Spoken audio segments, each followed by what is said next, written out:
Ini sebuah hal dalam membuat keputusan itu bisa sangat subjektif dan kemudian berpotensi menabrak aturan. Lah seperti itu mau jadi pemimpin.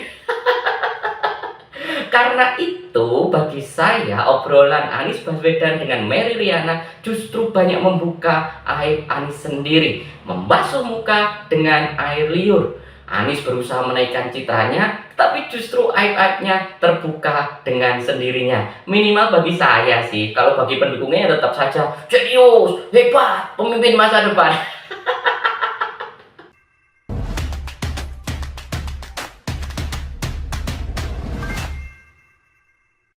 Saudara-saudari sebangsa dan setanah air, selamat datang di konten ini. Kembali bersama saya, Fransen Ari. Ada peribahasa, membasuh muka dengan air liur, yang artinya berusaha atau berupaya menaikkan citra dirinya sendiri, tetapi justru membuka aib sendiri. Nah, itulah yang terjadi pada Anies Baswedan ketika dia ngobrol dengan Mary Riana. Dia berusaha menaikkan citra dirinya dengan mengatakan berbagai macam hal baik akan dirinya, tetapi justru membuka aibnya sendiri. Tapi entah Anies sadar atau tidak sih. Ya karena di komen-komen itu banyak sekali yang mengatakan inilah pemimpin Indonesia masa depan. Wah, sungguh luar biasa, jenius dan lain sebagainya. Mari kita lihat.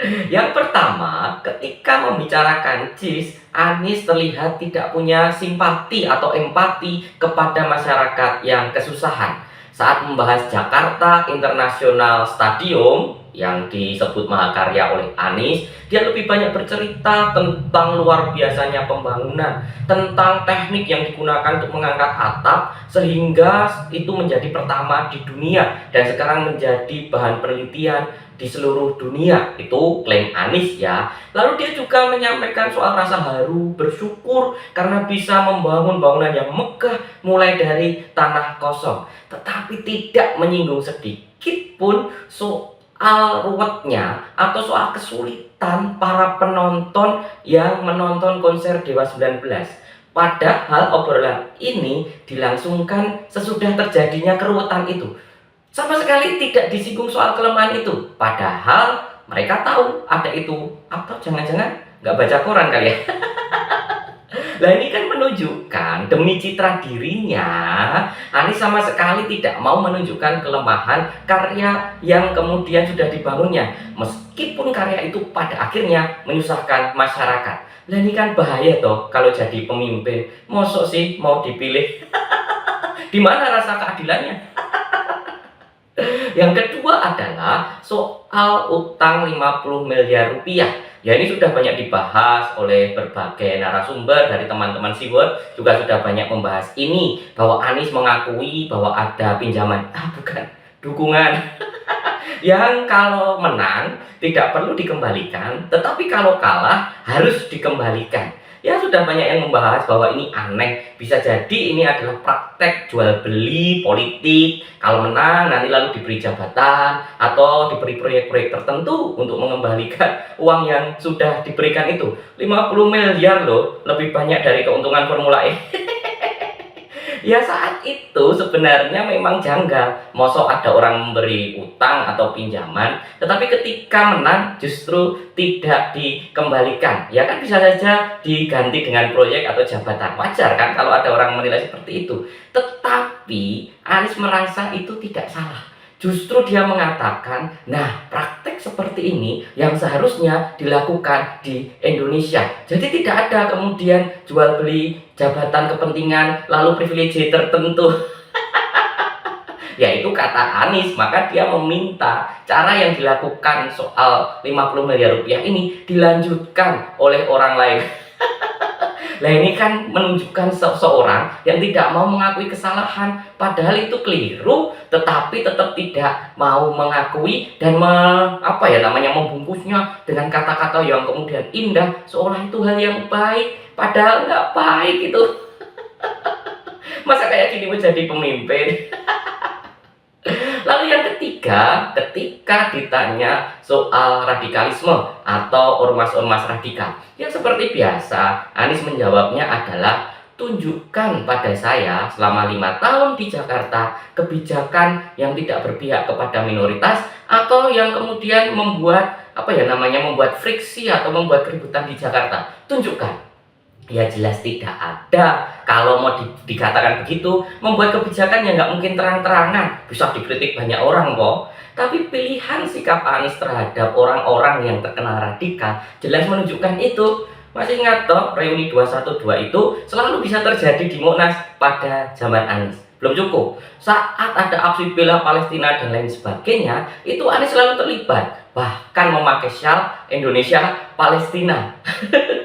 Dan itu kan sebenarnya menambah lagi semakin besar perdebatan soal Palestina dan Israel yang dibawa kepada isu agama. Padahal kan itu bukan isu agama semata-mata, tetapi dengan cara seperti itu Anies ingin bersama dengan pihak-pihak yang mengadakan aksi bela Palestina. Masih belum cukup. Mengapa kemudian Anies membiarkan baliho Rizik Syihab bertebaran tanpa kemudian menurunkannya? Baru Jenderal Dudung yang menurunkan. Mengapa? Mengapa tidak diturunkan oleh Satpol PP Jakarta waktu itu? Mengapa? Atau masih belum cukup? Mengapa kemudian Anies mengunjungi Rizik Syihab ketika Rizik Syihab pulang dari Arab Saudi? Mengapa? Mengapa mengunjungi dan tampak bangga, tampak senang bisa mengunjungi Rizik Syihab? Mengapa? Paling dijawabnya kita harus merangkul semua. Atau yang terakhir, begitu dideklarasikan oleh Nasdem sebagai bakal calon presiden, mengapa Anies datang ke Rizik Syihab? Minta didoakan, dan memang didoakan. Mengapa? Ayo dijawab. Ya merangkul semuanya kali ya. Atau Rizik Syihab termasuk tokoh bangsa bagi Anies.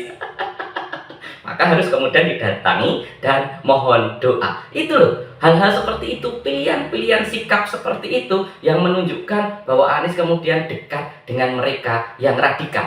Apalagi ketika ditanya soal HTI dan FPI yang bisa saja dibangkitkan kembali kalau Anies jadi presiden, dia tidak berani menjawab tegas. Bisa saja kan dia menjawab, tidak, saya jamin kalau saya jadi presiden, saya tidak akan membangkitkan kembali FPI dan HTI. Enggak, tapi dia mengatakan dengan kata-kata yang indah, pakai bahasa Inggris lagi. The best predictor, The best predictor of one's behavior is the past behavior. Kurang lebih begitu. Sorry kalau bahasa Inggris saya nggak bagus, tapi artinya kurang lebih pembuat prediksi yang paling baik akan sikap seorang di masa depan adalah sikapnya di masa lalu. Ya, lalu Anies mengajak, lihat aja 5 tahun di Jakarta bagaimana. Yaitu tadi, 5 tahun terkenal dekat dengan ormas radikal. Berarti kalau jadi presiden juga begitu dong. Begitu yang mau dimaksud oleh Anies Baswedan.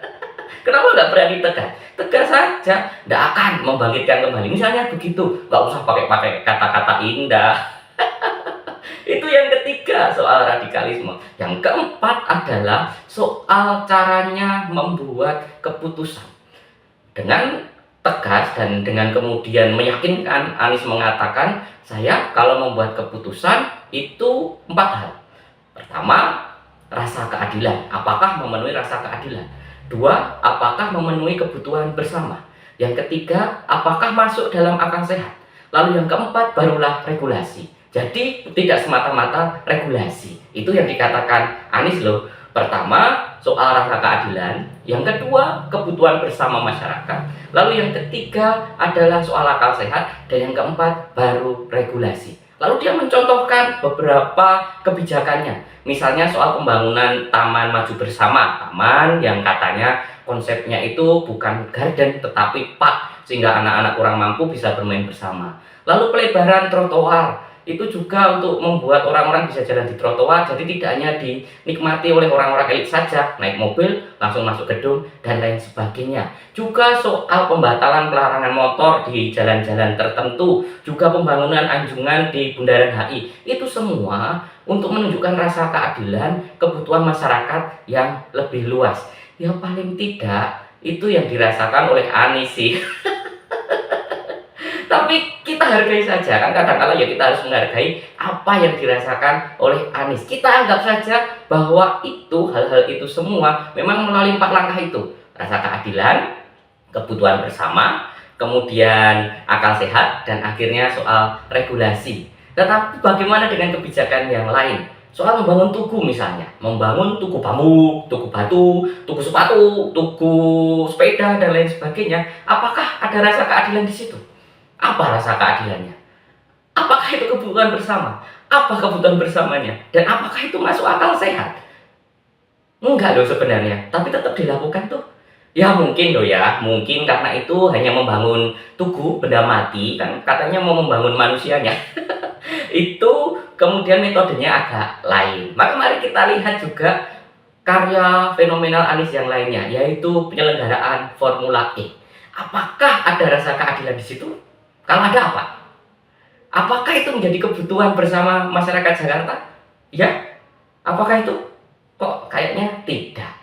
Kalau akal sehat ya bisa saja, karena bisa menyelenggarakan balapan tingkat dunia. Tetapi kemudian mau membuat lintasan balap di Monas, itu kan juga menabrak aturan.